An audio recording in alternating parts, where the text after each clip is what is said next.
Bonjour, mon nom est Georges Saint-Pierre. Je suis natif de Saint-Isidore, Québec, Canada. Je suis champion du monde de l'UFC aux États-Unis dans la catégorie des welterweight.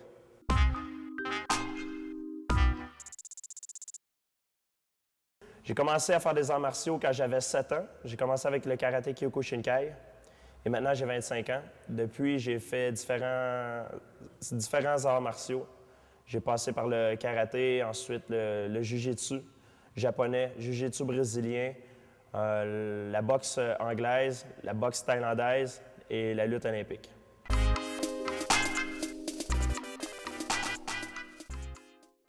Ce qui m'a amené aux arts martiaux, c'est que j'ai grandi avec des difficultés étant jeune à l'école. Je me faisais taxer. Taxer, c'est quand il y a des gens plus vieux que toi à l'école, des gangs, ils viennent pour te voler ton argent et puis ton linge. Et puis, dans ma famille, ça n'allait pas trop bien non plus. Donc, j'ai commencé à faire des arts martiaux, premièrement parce que j'étais un grand fan de Jean-Claude Van Damme. Et puis, deuxièmement, c'était pour que j'aie une discipline de vie et que j'apprenne à contrôler mes émotions.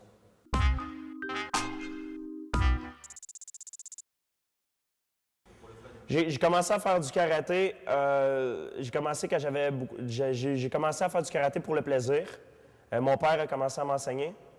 Et puis ensuite, quand je suis allé à l'école, j'ai eu des problèmes avec parce qu'à mon école, il y avait des TGA, troubles graves d'apprentissage. C'était des délinquants, des jeunes qui avaient des problèmes de délinquance juvénile. Et puis, ces gens-là attaquaient souvent les plus jeunes. Et puis, malheureusement, moi, j'étais un de ceux qui étaient victimes de leur pouvoir. Et puis, je me faisais souvent taxer. Je me faisais voler mon linge et mon argent. Donc, j'ai fait des arts martiaux pour pouvoir me défendre. Et puis, par la suite, je suis tombé en amour avec cette discipline-là. Et puis, je suis resté dedans jusqu'à maintenant.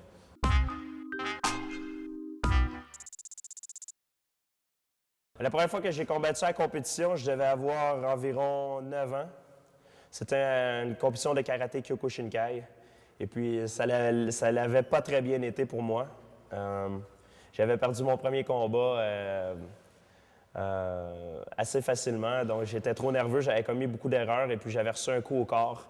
J'étais tombé raide au sol. Et puis, ça m'a permis de revenir plus fort par la suite parce que quand tu as une défaite, quand tu as une chute, ça sert à te relever.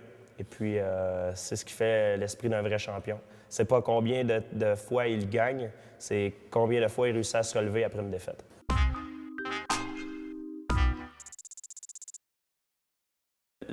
La défaite ne m'a jamais ralenti dans ma carrière, au contraire. Je prends les défaites comme un défi. Je prends les défaites comme une possibilité d'apprendre et de savoir la raison pour laquelle j'ai perdu.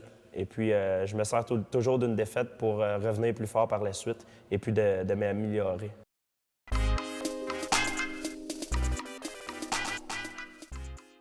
Mon pire souvenir de combat, c'est mon premier combat contre Matt Hughes. Je me battais contre mon idole de jeunesse. Et puis Matt Hughes, à l'époque, c'était la première fois que je me battais contre lui. Et puis, je l'idéalisais, c'est-à-dire que, pour mieux m'exprimer, c'est-à-dire c'était mon idole. Je le regardais depuis le tout début de ma carrière professionnelle. Et puis, je prenais exemple sur lui. Et le fait de me battre contre lui, c'était vraiment spécial parce que dans ma tête, il était trop fort. Il était trop fort pour moi. Donc, j'avais déjà perdu le combat même avant de l'avoir entamé. Et puis, je suis allé dans le combat avec aucune confiance en moi. Je suis allé là pour survivre et non pour gagner. Et puis, le résultat n'a pas été très bon. J'ai perdu. Mais cette défaite-là m'a permis de revenir beaucoup plus fort par la suite.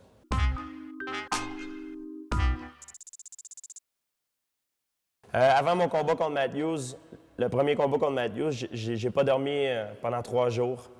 J'étais tellement nerveux, je me faisais tellement plein de scénarios. Et puis, avant que je fasse ce combat-là, j'avais une différente façon d'aborder les combats. J'allais dans les combats et puis je me disais, il faut absolument que je gagne. Tout était concentré, tout était sur la victoire. Tout était pour moi, l'importance était mise tout sur la victoire. Tandis qu'après le combat contre Matthews, je suis devenu un bien meilleur combattant parce que maintenant, l'importance est plus du fait que je vais gagner. L'importance, c'est de savoir, est du fait que je vais bien performer. Gagner ou perdre dans un combat, je crois qu'on ne contrôle pas ça. Je crois, par exemple, qu'on peut contrôler la façon dont on peut performer. Si je m'exprime d'une autre façon, c'est que je peux prendre un combat, pas m'entraîner du tout, sortir tous les soirs, picoler, boire, et puis j'arrive dans le combat et puis je vais le gagner. Même si je ne suis pas en forme, même si je ne suis pas préparé. Je peux arriver dans un combat entraîné comme jamais je l'ai fait auparavant et puis le perdre. Donc, l'idée derrière cela, c'est que quand j'ai un combat, je me prépare du mieux que je peux. Je me mets en parfaite condition physique. Ma stratégie est faite, mes techniques sont à point, mes réflexes sont là. Tout est vraiment rodé à la perfection. Et puis, si je perds, mais au moins, j'ai la conscience tranquille quand je vais dormir le soir avant de me battre, parce que je sais que je ne peux pas être à un point plus élevé, à un point... je ne peux pas être plus performant que je le suis présentement. Donc, c'est ma nouvelle façon d'approcher les combats maintenant. Je mets l'accent non pas sur la victoire, mais sur la performance, sur la façon dont laquelle je me prépare, parce que c'est la seule chose, en fait, que je contrôle. La défaite ou la victoire, je ne contrôle pas ça. Je peux arriver trébucher ou je peux recevoir un coup, je peux recevoir quelque chose, un doigt dans l'œil, perdre la vision. Ça, je ne contrôle pas ça, ces choses-là. Tandis que la façon dont je me prépare pour le combat, c'est ça, je contrôle ça. Et puis, j'essaie de mettre l'accent sur les choses que je contrôle et non sur les choses que je ne contrôle pas.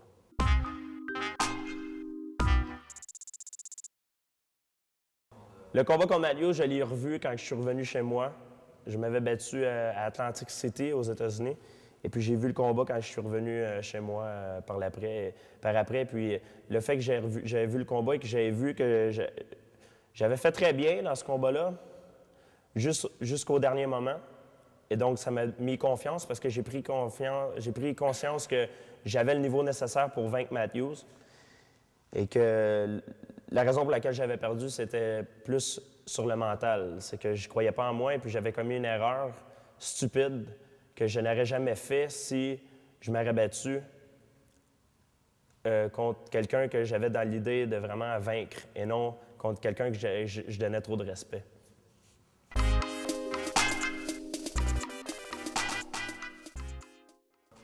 Le combat contre Matthews, je l'ai gagné par KO.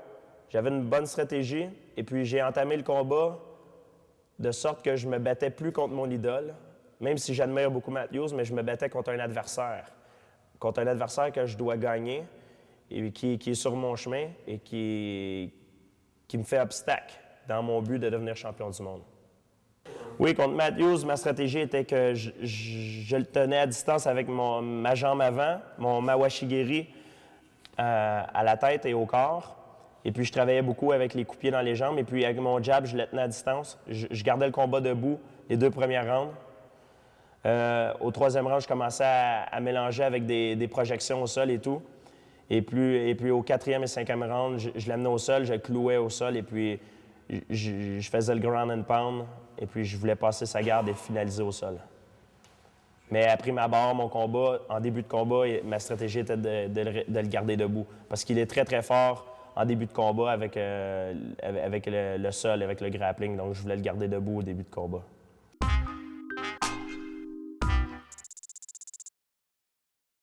Qu'est-ce qui s'est passé? C'est que Matthews craignait beaucoup mes coups de pied dans les jambes. Et puis, à chaque fois que je frappais dans les jambes avec mes coups de pied, je lui faisais très mal. Je le voyais dans ses yeux, dans sa façon de se déplacer. Donc, au 2e round, j'ai vu une faille dans sa garde. J'ai feinté un coup de pied dans les jambes. Et puis, je suis monté directement à la tête. Et puis, quand j'ai vu qu'il était sonné, j'ai juste continué à le frapper au sol. Et puis, j'ai eu la victoire.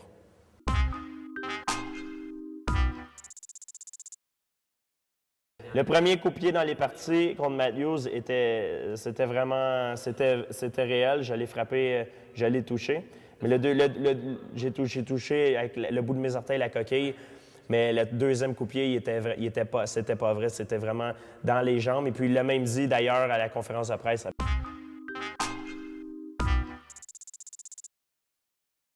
Matthews a essayé de jouer la carte du mental avec moi, c'est-à-dire il a essayé de me perturber sur le côté mental. Il disait plein de choses à mon égard, comme par exemple, Georges est français, les Français n'ont pas fait la guerre avec nous, les Français n'ont pas de cœur, ils ne sont pas des vrais guerriers, des trucs comme ça. Ce que j'ai fait, c'est que je n'ai pas embarqué dans son jeu d'intimidation. Je suis resté concentré sur les choses que je contrôle, les choses positives, parce que c'est pas vraiment ma personnalité d'essayer de descendre mes adversaires. Donc, j'ai fait le combat du mieux que je peux et puis ça a porté fruit, comme on dit.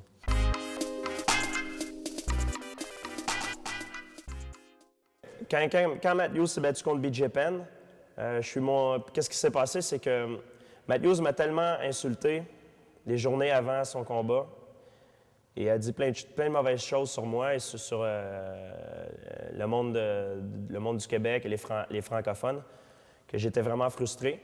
Et puis quand il a pris le micro dans l'arène, moi je ne pouvais pas entendre ce qu'il disait parce que les haut-parleurs, les speakers, comme on dit en anglais, pardonnez-moi mon anglicisme, sont en haut dans l'aréna.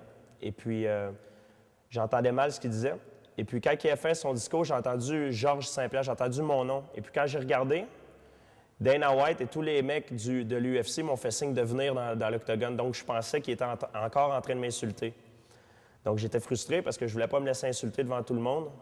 Donc, je suis allé dans le ring, j'ai pris le micro, j'ai dit je suis content que tu aies gagné, mais je ne suis pas impressionné par ta victoire. Et j'espère me battre contre toi bientôt. Ce qui était vraiment très déplacé de ma part. Par la suite, ce qui s'est passé, c'est que Matthews était très frustré, avec raison. Je suis retourné dans mon vestiaire et puis il y a mes amis qui m'ont dit « Pourquoi tu as fait ça? Matthews n'a rien dit de mal sur toi. » Et puis j'ai réalisé que j'avais fait une erreur. Je pensais que Matthews m'avait insulté. Et puis à cause que Dana White et tous les mecs de l'UFC m'ont dit de monter dans l'octogone, je croyais qu'il me disait des bêtises à mon égard.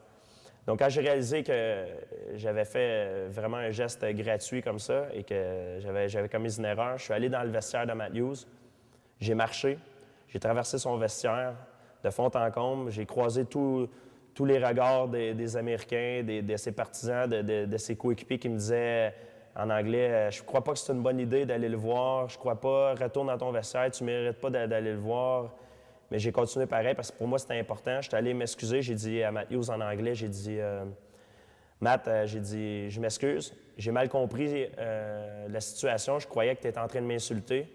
Et puis, je viens m'excuser face à face avec toi comme un homme. Et puis, tu es un grand champion. Je te donne beaucoup de respect. Je suis désolé encore. Mais oublie pas une chose, je veux quand même ta ceinture. Et puis là, qu'est-ce qui est arrivé, c'est que tout le monde est parti à rire. Et puis... c'est fini, ça a été fini. Après, Matthews a dit que par le fait que je me suis excusé, j'avais donné trop. Ça montre encore que je lui donne trop de respect, mais bon, je n'ai pas continué à jouer le rôle du mental, la carte du mental avec lui. C'est pas mon style.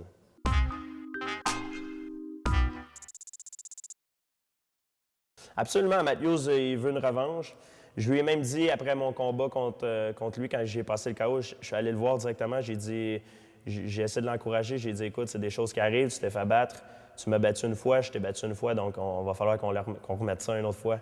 Un 2, 3, une trilogie. » Matthews présentement, Matthews dans ma catégorie, je crois que c'est le combattant le plus dangereux. Côté expérience, et puis qualité athlétique, et puis il est vraiment complet aussi. Je crois que ça va être très difficile. Parce que là, il va s'ajuster en conséquence. Et puis, je vais devoir faire des ajustements en conséquence aussi. Mais présentement, je me concentre sur mon prochain match, qui est mon combat contre Matt Serra. Et puis, j'essaie de ne pas penser à ça pour le moment.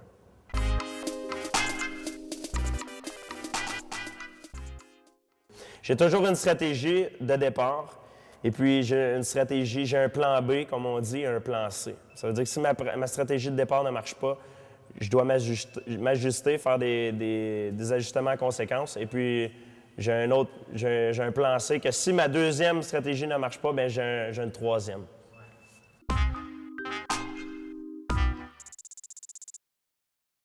Mon meilleur souvenir de combat en carrière, c'est celui contre Matthews. Et j'en ai un autre. Un bon souvenir de combat qui m'est resté gravé à vie, c'est quand je me suis battu. Mon deuxième combat, c'est contre Justin Brockman. C'était pour le championnat canadien. Et puis, je me battais à Hull, qui est juste entre la frontière du Québec et de l'Ontario. Et puis, à l'époque, c'était juste mon deuxième combat. Et puis, je me battais contre Justin Brockman, qui était un combattant très, très réputé et très dangereux. Tout le monde le craignait. Et puis, personne ne me donnait gagnant. Et puis, au Canada, il y a une grande rivalité entre les Ontariens et les Québécois, les francophones et les anglophones. Il y avait beaucoup d'animosité entre nous deux, parce que moi, je suis un francophone, je représentais les Québécois, et puis Justin Brockman représentait les Canadiens, les anglophones. Et puis, il y avait beaucoup de gens qui parlaient sur Internet et disaient des trucs comme « Ah, il va battre le Frenchman, le petit Français », et puis d'autres qui disaient le Français va gagner », des trucs comme ça. Donc, quand j'ai gagné, ça a été bien. Ça a été ma première grande victoire. Et puis, j'avais gagné le championnat canadien. C'était un des combats que j'ai été le plus nerveux. C'était en début de carrière. C'est sûr que c'était pas un combat qui avait autant de prestige qu'un combat de championnat du monde du UFC, mais pour moi, c'était important à l'époque.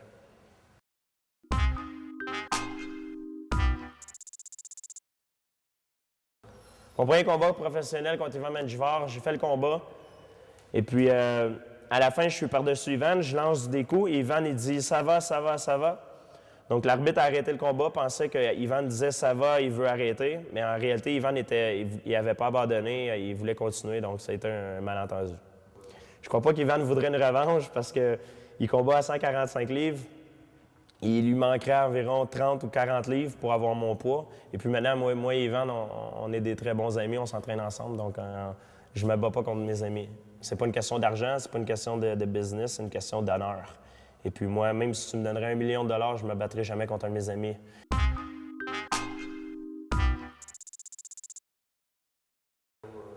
Basketball, parce que j'ai utilisé une technique qu'on appelle, j'ai surnommé le basketball. C'est que Travis Galbraith me tenait tellement fort dans ses bras que j'ai placé mon coude juste sur sa tempe.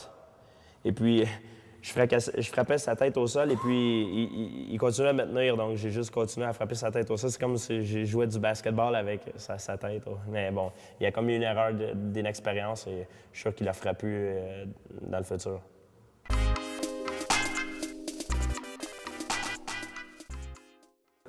Thomas Zeni, c'est un mec, un très bon encaisseur, un vrai guerrier. Il abandonne pas, il est prêt à se battre jusqu'à la mort. C'est vraiment un drôle de personnage.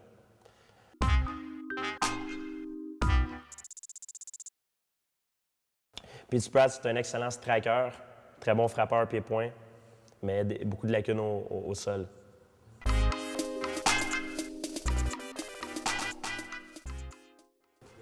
Oui, Caro Parisienne, c'est un mec qui est très fort en judo, très bonne projection, très bon en soumission avec les clés de cheville aussi et les kimura, mais beaucoup de lacunes debout, en pied-point.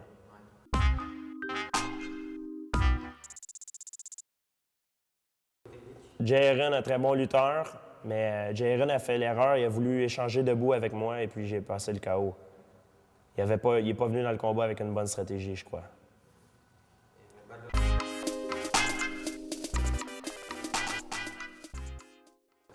Dave Strasser, un combattant très expérimenté. Je suis arrivé dans le combat avec une bonne stratégie, et puis il y a comme une erreur, j'ai pris le kimura.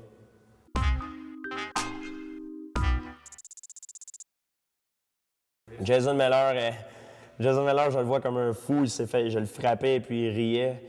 Je me suis jamais battu contre un mec comme ça, et puis c'était vraiment un combat très spécial.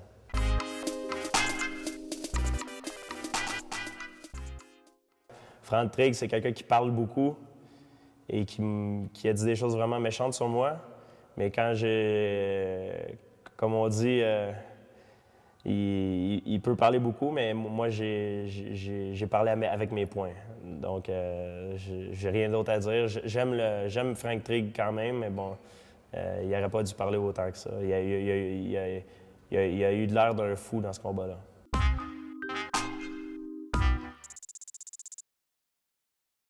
Sean Sherk, c'est un athlète extrêmement puissant.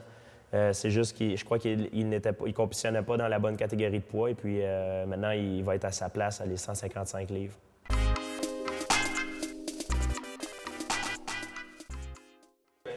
BJ Penn, athlète très, très complet, très, très fort dans tous les aspects du combat, très dangereux. Et puis on va probablement se rebattre encore dans le futur.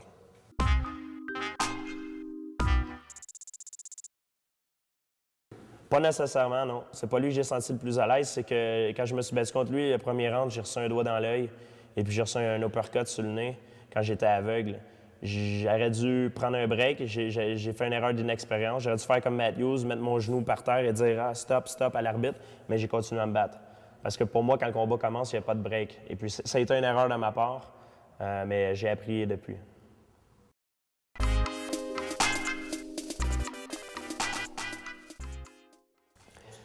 Le MMA, pour moi, c'est un travail à temps plein. Moi, je ne suis pas quelqu'un qui a juste un choix dans la vie. Je fais du MMA parce que j'aime ça, par amour, et aussi parce que c'est très payant maintenant. Le sport est rendu très commercial.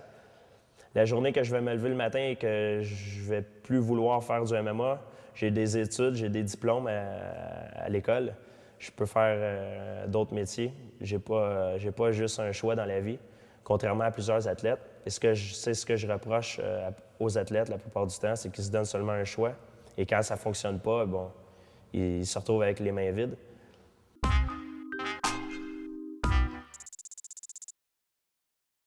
Quand j'ai commencé à m'entraîner pour faire du MMA, tout le monde me disait dans mon entourage que j'étais pas assez fort, que j'étais pas né au bon endroit, au bon moment. Mais j'ai continué à croire en moi. Et puis l'espoir, souvent avoir des rêves dans la vie, ça peut mener loin. Et puis il n'y a rien d'impossible dans ce monde. Et puis c'est ça qui m'a tenu vivant, c'est ça qui m'a permis de continuer. C'est la persévérance, l'espoir que j'avais à l'intérieur de moi qui m'a permis d'aller chercher toute l'énergie positive et puis de la mettre au travail, de la mettre dans mon entraînement.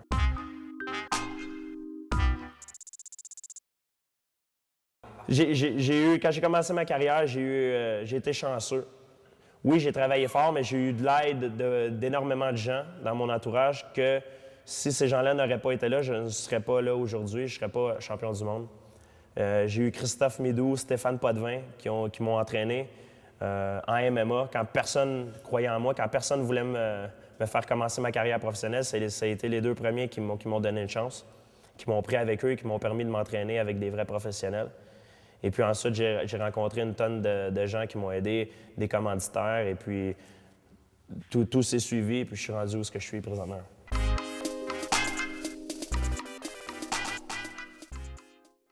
J'ai fait beaucoup de combats amateurs. Je ne vais pas le cacher, j'ai fait des combats qui étaient illégaux, amateurs. Moi, à l'époque, j'étais un karatéka, et puis je faisais des combats, par exemple, contre des mecs de boxe anglaise. Et j'ai fait 4 combats amateurs, j'ai 4 victoires, 0 défaites. Et puis, parce qu'on n'avait pas le choix à l'époque, le sport n'était pas légal. Et puis, c'était la seule façon qu'on pouvait de faire de pouvoir se battre et faire des galas, de mettre notre art en pratique. Et puis, c'est sûr, j'ai pris des risques parce que j'aurais pu me faire prendre et aller en justice. Mais j'étais mineur, j'avais pas conscience vraiment des choses que je faisais. Et puis maintenant, j'ai plus comme on dit au Québec, j'ai plus à me casser la tête, j'ai plus à m'en faire parce que le sport est légal et puis c'est en pleine ampleur maintenant.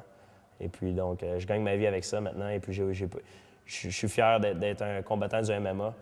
Et puis pour moi, être un combattant du MMA, ça n'a rien de mal. Au contraire, ça a tout à voir avec le respect, la fierté et la discipline. Donc pour moi, je suis très content de dire même à monsieur et madame tout le monde que je suis un combattant d'arts martiaux mixtes.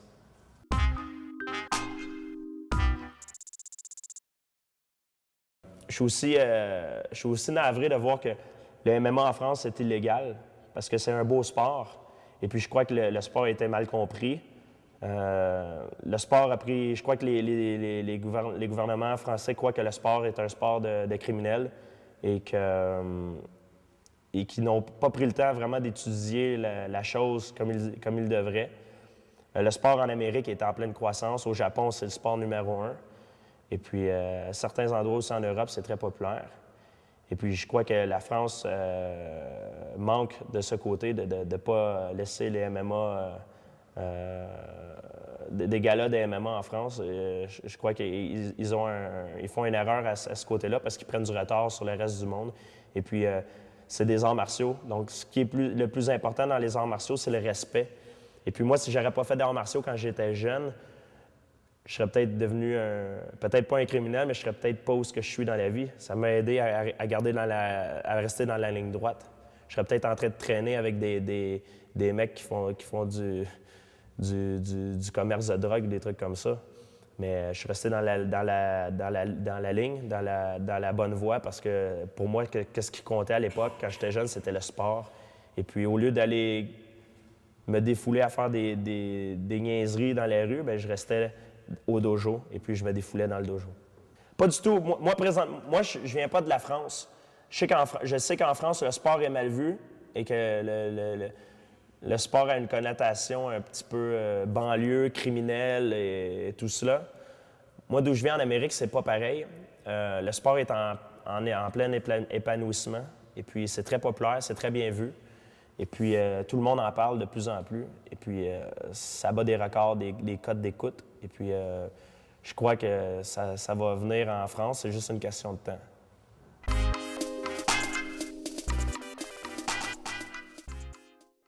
Le MMA au Québec, au début, c'était fait dans les réserves amérindiennes. Parce que les réserves amérindiennes au Québec, c'est comme un territoire indépendant. Donc, la police canadienne n'a pas accès. Maintenant, le gouvernement a compris que le MMA, c'est un sport professionnel et c'est même maintenant sanctionné par la Régie des Jeux et des Sports, c'est-à-dire la Commission athlétique. La Commission athlétique, c'est l'organisation qui s'occupe d'imposer les règles dans tout sport de combat. Et puis, je trouve que c'est bien. Donc, le sport est maintenant sécuritaire. Il y a des règles. C'est fait avec des vrais professionnels, des athlètes professionnels et puis des arbitres et des gens professionnels. Donc, je ne crois pas qu'il y a de danger de ce côté-là. C'est ça, c'est un sport de full contact. C'est violent, mais ce n'est pas de la violence gratuite, par contre. Il y a des choses beaucoup plus pires que l'on voit à la télévision, par exemple, et que l'on voit dans les rues. Et moi, j'aimerais mieux, par exemple, moi, je suis Canadien, j'aime mieux que mes enfants regardent un match de MMA, un bon combat de MMA, que, par exemple, un de mes enfants regarde... si j'aurais des enfants, parce que j'en ai pas, hein, qu'un de mes enfants regarde, par exemple, un match de hockey sur glace et puis qu'il voit un mec assonner un coup de bâton à un autre, comme on le voit souvent. Parce que ça, c'est de la violence gratuite et ça n'a pas sa place dans la société. Tandis que nous, qu'est-ce qu'on fait? C'est violent, mais c'est un sport, c'est une discipline et puis on est entraîné pour le faire. Et puis à chaque fois, victoire ou défaite, on se donne la main et puis c'est fait dans le respect.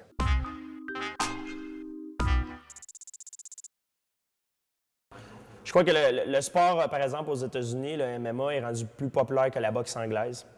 Les cotes de vente au pay-per-view du UFC battent ceux de la boxe anglaise à tout coup. Et même dans les assistances, ils font toujours ça le comble. Et puis, on n'est pas en compétition avec la boxe anglaise, au contraire. Moi, je suis un grand fan de boxe.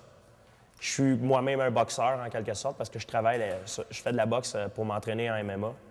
Je crois que les deux sports peuvent grandir ensemble, sans toutefois être en compétition l'un avec l'autre. Même chose avec le judo, le karaté. Je crois que tous ces sports-là peuvent grandir et s'épanouir tout en restant respectueux l'un envers l'autre.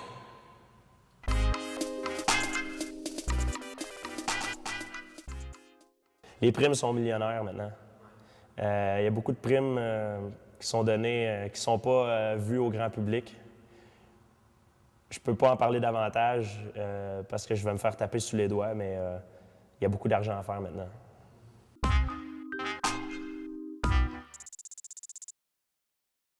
Oui, je suis plus connu aux États-Unis qu'au Québec.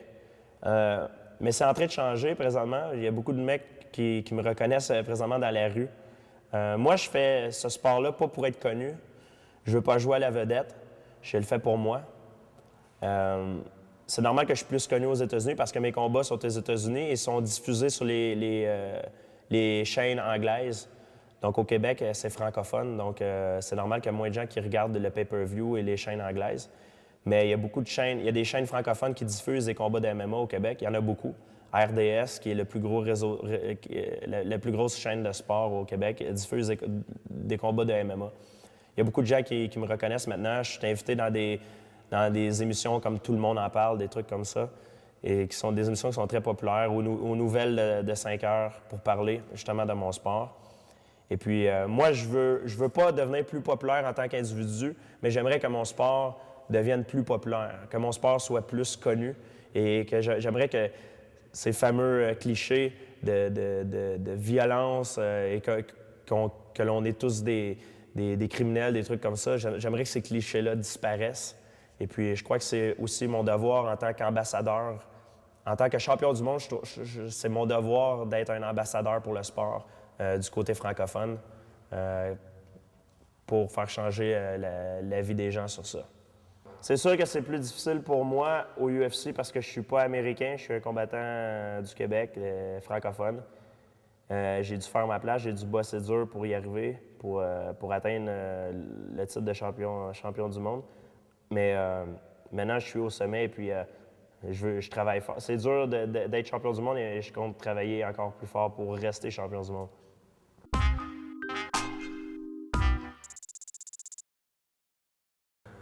Le tournage a bien été. J'ai fait la connaissance de plusieurs athlètes et puis j'ai appris beaucoup de choses. Et puis ça a bien été. Je coachais en fait un des mecs, le mec contre qui je vais me battre prochainement. Mais j'ai toujours gardé une certaine distance envers mes adversaires potentiels et moi. Donc, il n'y a pas de problème à ce niveau-là.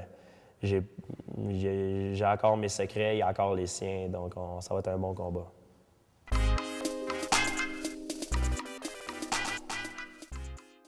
Je connais des trucs. Je connais Matt Serra. Je peux pas dire que je le connais parfaitement parce que depuis le moment que je l'ai vu et aujourd'hui, il doit s'avoir beaucoup amélioré. Mais je connais quelques-unes des techniques qu'il aime faire. Et je vais même d'ailleurs en montrer un exemple d'une des techniques qu'il aime beaucoup faire en combat dans le vidéo technique que vous allez voir. Mais bon, c'est comme je vous dis, il y a beaucoup de faces cachées dans ce sport. Donc, je peux pas dire que j'ai son numéro à 100 comme on dit. Je peux pas dire que j'ai la solution à tous ses problèmes. Il va falloir que je travaille et puis que je prenne ce combat-là comme les autres combats. Il n'y a pas de différence pour moi.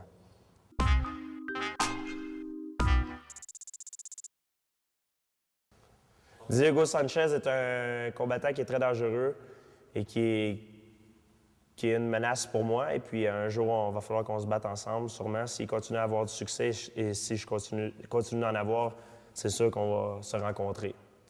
Un de ces quatre.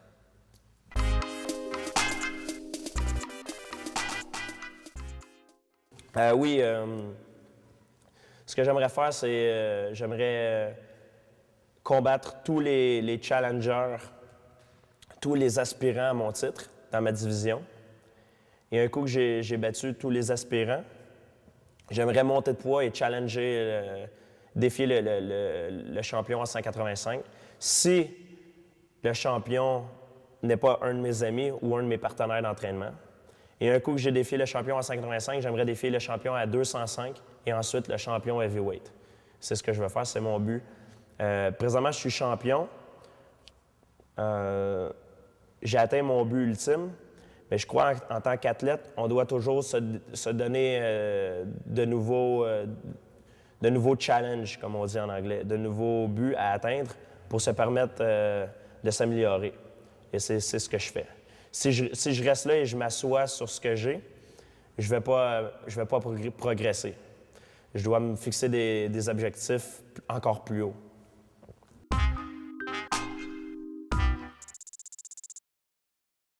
J'ai l'impression d'apprendre à chaque jour quand je vois mes entraîneurs et puis j'ai l'esprit ouvert et je sais que même si je suis champion du monde, j'ai encore beaucoup de choses à apprendre et je suis loin de tout savoir.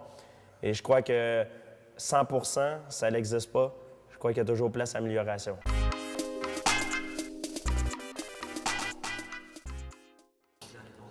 Je crois que le combat libre est en pleine évolution et que je crois que les combattants d'aujourd'hui sont beaucoup meilleurs que les combattants d'hier et que les combattants de demain vont être beaucoup meilleurs que les combattants d'aujourd'hui.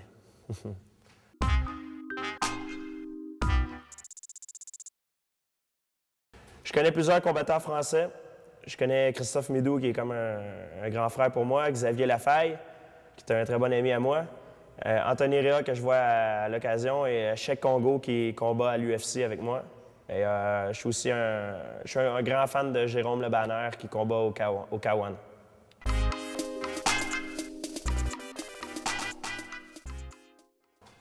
Moi, ma spécialité, ce qui fait mon avantage en combat, c'est que je suis un combattant qui est très complet. Je suis pas le meilleur je suis pas le meilleur dans aucun des domaines. Je suis pas le meilleur au sol, je suis pas le meilleur dans les projections, je suis pas le meilleur striker, mais je suis bon dans tous les domaines. Donc, je peux jouer dans chaque domaine. Donc, je peux aller chercher, par exemple, un adversaire et l'amener à se battre dans son côté faible. C'est ce qui fait ma force.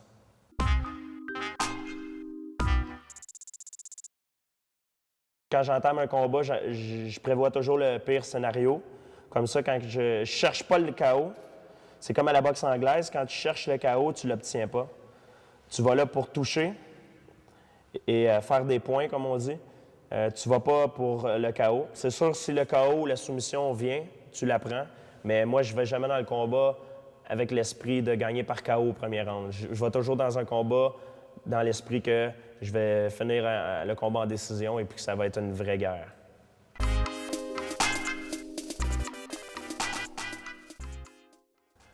J'ai déjà eu des offres de faire de la boxe anglaise, mais c'est pas. J'aime la boxe anglaise, c'est pas mon truc. J'ai commencé, je crois que j'ai commencé la boxe anglaise un petit peu trop tard. Je pourrais être bon, mais moi, mon but, c'est quand je fais un sport, je vais être dans l'élite. Et puis, je suis vraiment en amour avec le MMA. Le MMA, c'est vraiment le sport dans lequel j'ai ma place présentement.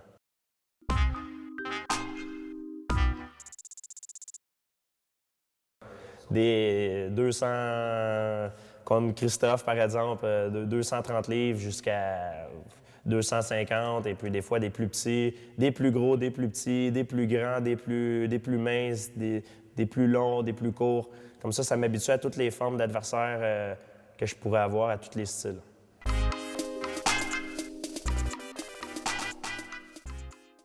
J'ai une devise, on dit en anglais The more you sweat in the gym, the less you bleed in the fight. Si je fais la traduction, c'est le plus que tu sues dans le gym, le moins que tu saignes dans le combat.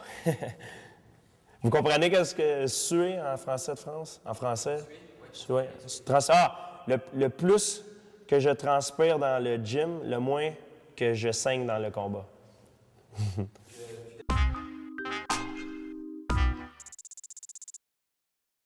Je regarde un petit peu les vidéos, mais pas tellement parce que y a tellement de changements entre les combats que des fois on peut avoir une idée, mais on sait jamais qu'est-ce qui nous attend.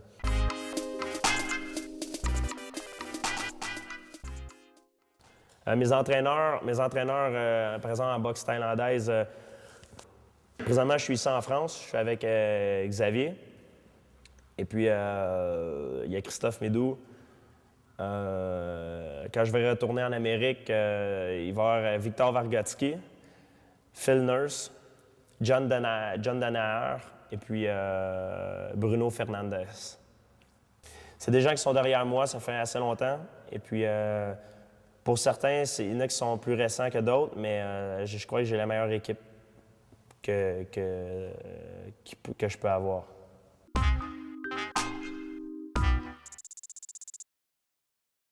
Chaque jour est très. J'ai une horaire très chargée de la semaine et à chaque jour, j'ai quelque chose de prévu pour mon entraînement. Je m'entraîne 2 entraînements par jour, deux fois par jour, des entraînements de 2 heures environ, tout dépendamment de quelle discipline que je fais. Je fais la boxe anglaise, je fais la lutte olympique, le jiu-jitsu brésilien, la boxe thaïlandaise, le sparring MMA, la natation, les poids haltères, les sprints.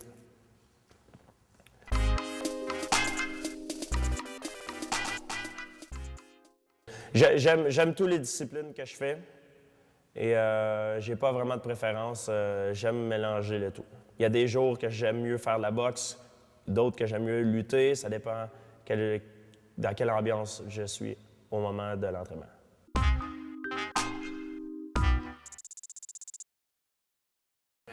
Mon poids présentement est de 84 kg, ce qui veut dire 185 livres, environ 186 livres. Mon poids est toujours à 185, 186 livres. Je suis toujours en excellente forme physique. Je suis quelqu'un qui s'entraîne toujours 365 jours par année. Je prends des vacances après mes combats, mais je suis toujours à l'entraînement, je suis toujours actif. Comme je vous dis, je ne fais pas juste ça comme travail, je fais ça par amour aussi. C'est plus qu'un travail, c'est un mode de vie pour moi. Tu fais du sparring?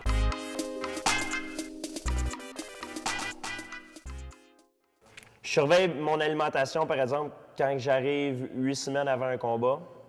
Mais autrement, j'essaie de manger santé, mais des fois, je me laisse aller un petit peu.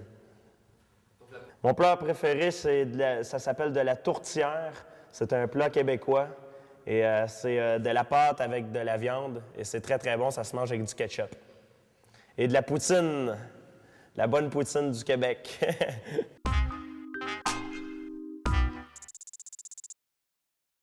J'ai vu Christophe Midou la première fois. C'était à Kanawaki, dans une réserve amérindienne à 2 minutes de chez moi. Quand le sport n'était même pas légal au Québec. Il se battait contre un Américain. Et puis en finale du gala, et puis je l'avais vu passer le KO à un mec en 15 secondes, je crois. Et puis ça a été mon idole, Christophe de jeunesse. Et puis par après, par coïncidence, je l'ai rencontré dans la rue avec Stéphane Potvin, un mec avec qui je m'entraînais en jiu-jitsu, qui était par le fait même un bon ami de Christophe.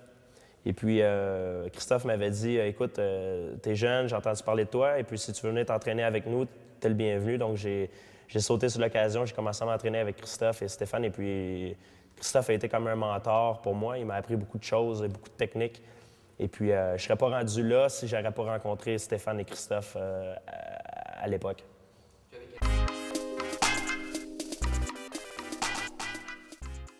J'ai donné un stage au Kime Dojo. Et puis, c'était pas prévu que je vienne en France pour donner des stages. Je venais en France pour voir 2 de mes amis, Christophe Midou et Xavier Lafaille. Mais bon, ils m'ont organisé des stages.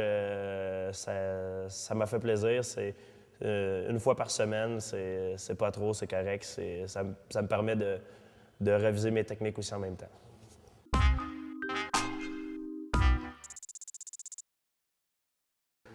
Alors, moi, mon jeu vidéo préféré, ça peut paraître con, mais c'est Tetris. Je suis très, très bon. Je suis pas quelqu'un qui passe beaucoup de temps devant la télévision. J'ai même pas le temps de m'acheter le journal pour le lire. Je suis vraiment très occupé.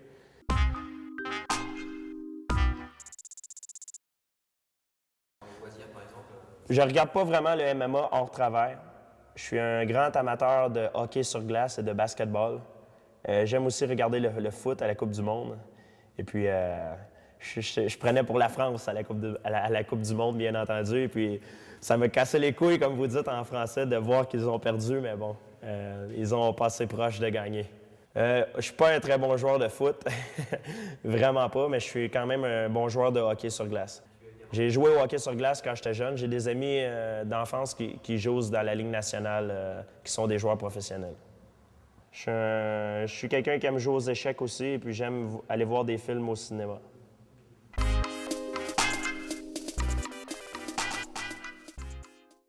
Après un combat, je prends toujours une semaine, je m'en vais en vacances dans le sud ou, par exemple, à quelque part d'autre, à un endroit où je peux relaxer. Après mon prochain combat, je vais venir en vacances en France parce que je viens d'arriver en France Et puis, je suis tombé en amour avec la France. J'adore ça. Et puis, je vais revenir au mois d'avril après mon combat.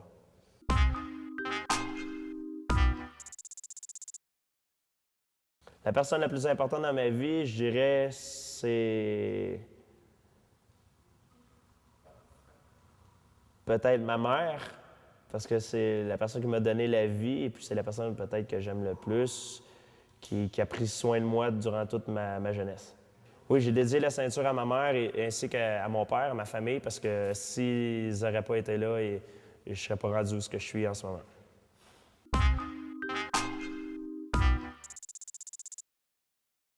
J'ai un tatouage sur le pectoral gauche et ça veut dire Jiu-Jitsu, c'est l'art d'être doux. Ce qui veut dire que je peux être très, très doux, très gentil et je peux être très, très dur et en même temps. J'ai fait ce tatouage quand j'avais environ 15 ans.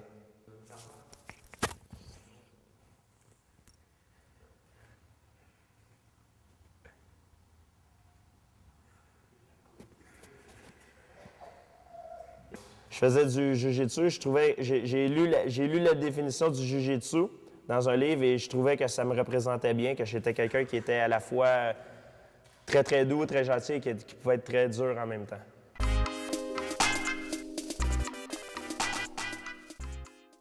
J'ai fait 1 an en aéronautique. J'ai pas aimé ça parce que depuis le 11 septembre, l'économie a chuté, donc j'ai changé.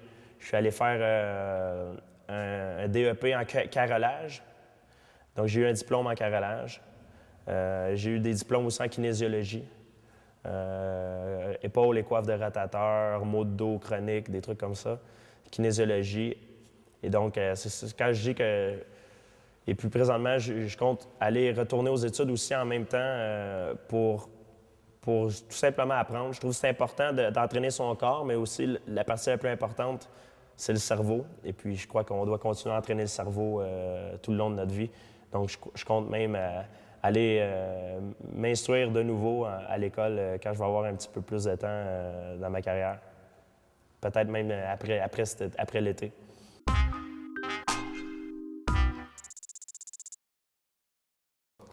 Les relations avec Dana White sont parfaites. Dana White il est très gentil. Il me traite comme un roi.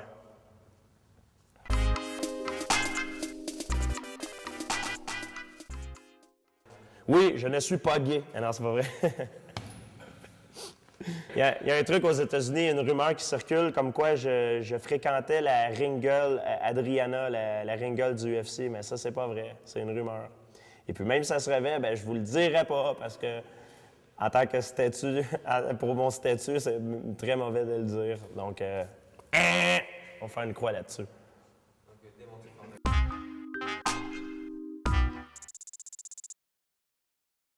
Les combattants que je respecte le plus, bien, il y a Christophe Midou qui a été mon mentor pendant plusieurs années. C'est le numéro 1. Il y a Matt Hughes, Fedor, Emmanuel Co. Il y en a énormément des combattants que je respecte le plus, mais celui que je voyais, que j'idéalise vraiment, c'était. Il y a eu Matt Hughes. Et puis, je me suis battu contre lui, donc ça a été en quelque sorte un de mes idoles.